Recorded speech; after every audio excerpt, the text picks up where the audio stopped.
Welcome to Oncology Podcast News. I'm your host, Ellen Baker.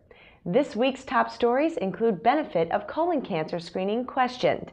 Even with lung cancer, quitting cigarettes helps. And low-fat diets benefits rejected. In our top story, there's some findings that suggest colon cancer screening might not be worth it for older patients, mainly due to their shortened life expectancy. This according to a report in the Annals of Internal Medicine. The findings are based on a study of 35,755 patients who were at least 67 years of age and were diagnosed with colorectal cancer between 1993 and 1999.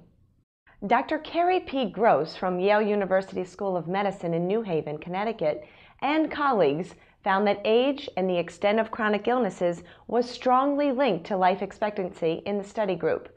In men who were diagnosed with early-stage colorectal cancer at 67 years of age, the life expectancy decreased from 19.1 years with no chronic conditions to 12.4 years with one or two conditions, and finally to 7.6 years with 3 or more conditions. The corresponding life expectancies in women were 23, 16, and 7 years as anticipated.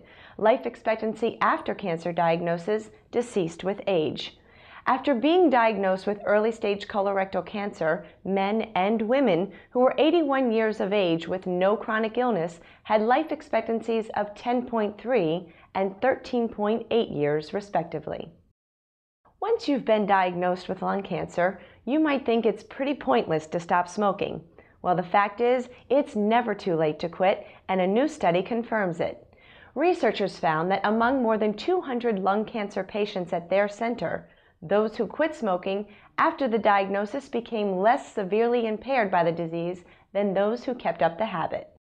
Specifically, their performance status, which is a measure of a patient's ability to care for themselves and function in daily life, was generally higher, according to findings published in the medical journal Chest.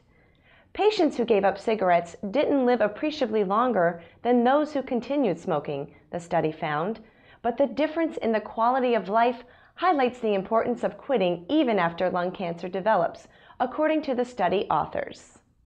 The researchers at the University of Texas MD Anderson Cancer Center in Houston based their findings on 206 men and women treated at their center for non-small cell lung cancer, which of the two major forms of lung cancer is the less aggressive type. Of these patients, 93 were smokers at the time of diagnosis, and half subsequently quit. Over the next year, there was no clear difference in survival odds between the two groups. However, patients who quit smoking were far more likely to maintain their performance status, which essentially means they lived better. And in other news, low-fat diets do not protect women against heart attacks, strokes, breast cancer, or colon cancer, a major study has found, contradicting what had once been promoted as one of the cornerstones of a healthy lifestyle. The 8-year study of nearly 50,000 middle-aged and elderly women, by far the largest, most definitive test of cutting fat from the diet, did not find any clear evidence that doing so reduced their risks, undermining more than a decade of advice from many doctors. The findings run contrary to the belief that eating less fat would have myriad health benefits, which had prompted health authorities to begin prominent campaigns to get people to eat less fat, and the food industry to line grocery shelves with low-fat cookies, chips, and other products.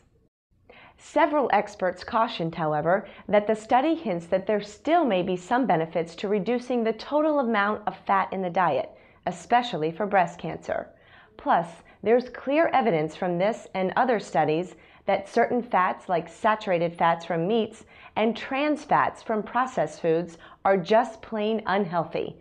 In other words, eat healthy to stay healthy. And on that food for thought comment, thanks for listening. For Oncology Podcasting, this is Ellen Baker.